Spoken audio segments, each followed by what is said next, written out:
Story 4. Edward's Exploit. Edward scolded the twins severely, but told Gordon it served him right. Gordon was furious. A few days later, some enthusiasts came. On their last afternoon, they went to the China Clay Works. Edward found it hard to start the heavy train. "Did you see him straining?" asked Henry. "Positively painful," remarked James. "Just pathetic," grunted Gordon. "He should give up and be preserved before it's too late." "Shut up," burst out Duck. "You're all jealous. Edward's better than any of you." "You're right, Duck," said Boko. "Edward's old, but he'll surprise us all." Bill and Ben were delighted with their visitors. They loved being photographed and took the party to the workings in a brake van special. On the way home, however, the weather changed. Wind and rain buffeted Edward. His sanding gear failed, his wheels slipped, and his fireman rode in front, dropping sand on the rails by hand. "Come on, come on, come on," panted Edward, breathlessly. "This is dreadful." But there was worse to come. Before his driver could check him, his wheels slipped fiercely again and again. With a shrieking crack, something broke and battered his frame and splashes up and out of shape. The passengers gathered round while the crew inspected the damage. Repairs took some time. "One of your crank pins broke, Edward," said his driver at last. "We've taken your side rods off. Now you're a single, like an old-fashioned engine. Can you get these people home? They must start back tonight." "I'll try, sir," promised Edward. They backed down to where the line was more nearly level. Edward puffed and pulled his hardest, but his wheels kept slipping, and he just could not start the heavy train.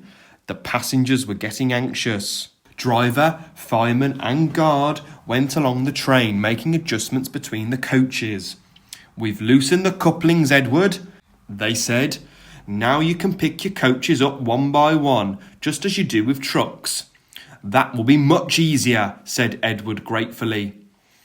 So, with the fireman standing carefully in front, the driver gently opened the regulator. "Come on," puffed Edward.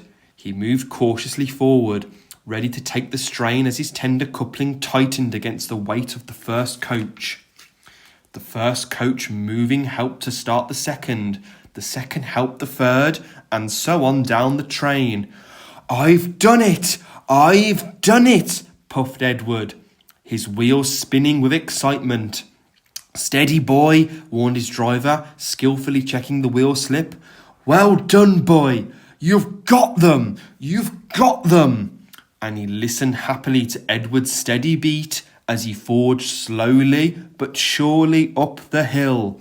The passengers were thrilled. Most had their heads out the window. They waved and shouted, cheering Edward on. The Fat Controller paced the platform. Henry, with the special train, waited anxiously too. They heard a peep peep. Then battered, weary but unbeaten, Edward steamed in. The Fat Controller stepped angrily forward. He pointed to the clock, but excited passengers swept him aside. They cheered Edward, his driver, and his fireman to the echo before rushing off to get into Henry's train. Henry steamed away to another storm of cheers, but not before everyone knew Edward's story. Edward went thankfully to the shed, while Duck and Boko saw to it that he was left in peace. Gordon and James remained respectfully silent. The Fat Controller asked Boko to look after Edward's line while he was being mended. Boko was pleased. He worked well, and now they run it together. Bill and Ben still tease him, but Boko doesn't mind. He lives at Edward Station now, but he is welcome anywhere, as he is now one of the family. Donald and Douglas were the last to accept him, but he often helps them with their goods trains, and the other day they were heard to remark, "For a diesel, young Boko's near such a bad sort of engine."